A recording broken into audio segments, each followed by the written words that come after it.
सिकंदर सिंह और आप देख रहे हैं खबर गांव तक।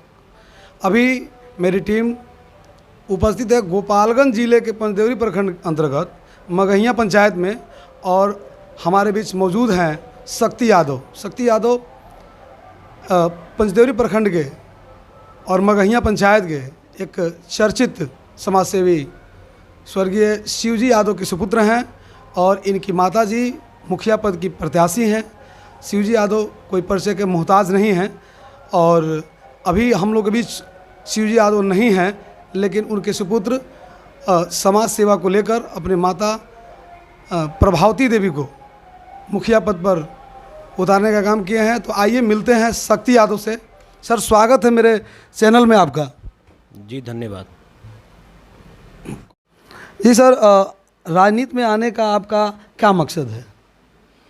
देखिए, हमारा परिवार शुरू से इस पंचायत को लेके काफ़ी गंभीर था, और पंचायत चुनाव तो अलग चीज़ है। मेरे पिताजी पिछले विगत 20 वर्षों से पंचायत के लोगों के बीच में, खास करके गरीब गुरबों के साथ, उन्होंने हमेशा उनके साथ, उनके सुख और दुख में हमेशा उनके साथ खड़े रहे हैं। ये जो मकान मेरा है, मेरा पहले बथान वहाँ पे था, वहाँ पे कोई आता था ना तो बड़े एक आशा लेके आता था कि हम उनके दरवाजे पे जाएंगे तो हम खाली हाथ लौट के नहीं जाएंगे। ये मेरे पिताजी का एक जो सबसे मूल मंत्र था कि कोई भी आए उनके पास तो उनको कभी खाली हाथ लौटने नहीं देते थे। कोई न कोई चीज़ें उनको आश्वासन दे के या उनके पक्ष में काम करके ही उनको घर वापस भेजते थे। सबसे बड़ी जो बात है, मेरे पिताजी पिछले 20 वर्षों से मुखिया के चुनाव लड़ रहे हैं। जिस तरह से जनता का समर्थन मिलता था वो स्वागत करते थे, और दूसरी बार फिर से उसी मन से और बड़े मतलब अंदर के मन से वो फिर से समाज सेवा में लग जाते थे, चाहे उनको किसी ने पक्ष में वोट किया हो चाहे नहीं किया हो। ये सबसे बड़ी बात थी उनके साथ। और उन्होंने सबका सम्मान किया, चाहे वो बुजुर्ग आदमी हो, चाहे छोटा हो, चाहे वो महिला हो, चाहे कोई भी जाति और किसी भी धर्म का समुदाय के लोग हों, उन्होंने हमेशा सच्चाई का साथ दिया है। इस बार भी वो, पिछले बार तो वो बड़े मामूली अंतर से वो चुनाव हार गए थे, कुछ गलत लोगों के कारण, जिन्होंने कुछ ड्रामेबाजी किया, जिन्होंने कुछ दो समुदाय, दो जात बिरादरियों में लड़ाई करा दिया, उसकी वजह से लोगों को भ्रमित करके वो चुनाव जीत गए। इस बार जनता वो सब धोखे से उबरना चाह रही थी, क्योंकि लोगों ने 5 साल बड़ी धोखा दिया। आज क्या है कि लोग ये सोच रहे थे उनके बारे में कि इस बार सबसे अच्छा चुनाव शिवजी प्रसाद यादव को जिता के ही होगा। उसके लिए वो पूरी दिन रात मेहनत भी करते थे, और उनके साथ रहने वाले लोग भी मेहनत करते थे, जान लगा के लोग साथ में थे। बट ये चीज़ें जब सामने आई, लोगों को लगा, कुछ प्रतिद्वंदी लोगों को, कि ये चीज़ें तो बड़ी विकट स्थिति आ जाएगी अगर कोई अच्छा आदमी मुखिया बन जाता है। तो उससे क्या होगा कि हमारी जो गलत तरीके से धन उपार्जन की जो एक विधि है वो समाप्त हो जाएगी। इसके लिए क्योंकि मेरे पिताजी का एक सपना था कि वो, उनके दिमाग में कभी लोभ अहंकार नहीं आया। हम लोगों के पास भगवान के और अपने कर्मों से हमने अपने खाने पीने के लिए धन उपार्जन करके रखा है। हमें किसी के सामने हाथ फैलाने की ज़रूरत नहीं है, लेकिन हाँ, हमें एक सम्मान चाहिए था। उसके लिए मेरे पिताजी समाज में थे। आज देखिए उनके साथ जो भी चीज़ हुई, 5 जुलाई को वो कहीं पंचायत में थे, कुछ जो रूटीन जो उनका भ्रमण था पंचायत में वो करने गए थे, उसी दरमियान उनके साथ अब विश्वासघात कह लो या कुछ भी कह लो, समाज के लोग ही बता रहे हैं कि विश्वासघात हुआ है। विश्वासघात जो मुझे भी लग रहा है कि मेरे पिता के साथ विश्वासघात हुआ है।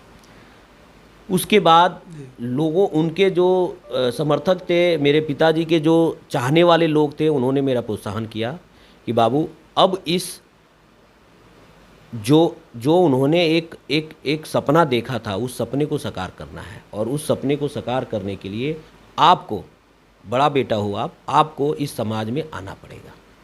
और उन्हीं सब कारणों से मैं अपने पिता के जो बलिदान था, जो इस पंचायत के लिए उन्होंने किया था, उस बलिदान को भी देखा, लोगों के भरोसे को देखा, और अपने परिवार की पीड़ा को भी देखा।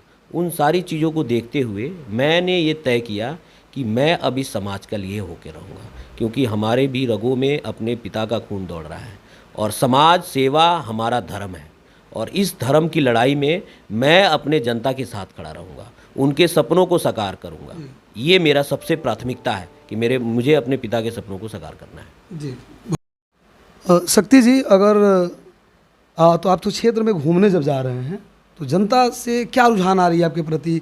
क्या लग रहा है जनता को देखकर, क्या लग रहा है कि चुनाव में आपको क्या जनता कितना आशीर्वाद देने जा रही है? देखिए, जनता काफ़ी आक्रोशित है।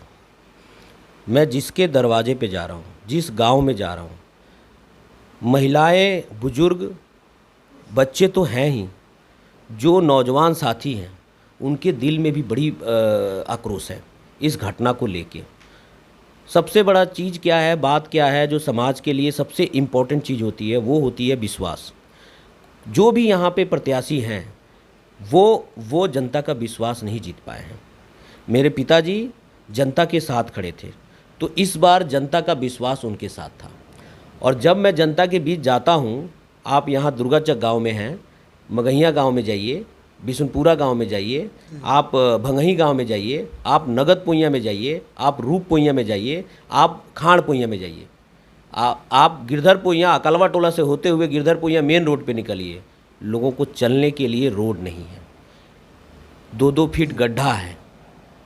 जी जी। और कोई भी काम मुखिया सिर्फ ये देखने के लिए किया है कि मेरा अपना घर कैसे बने, मुझे स्कॉर्पियो कैसे चलाने के लिए मिले और कैसे लोगों को बेवकूफ़ बनाया जाए।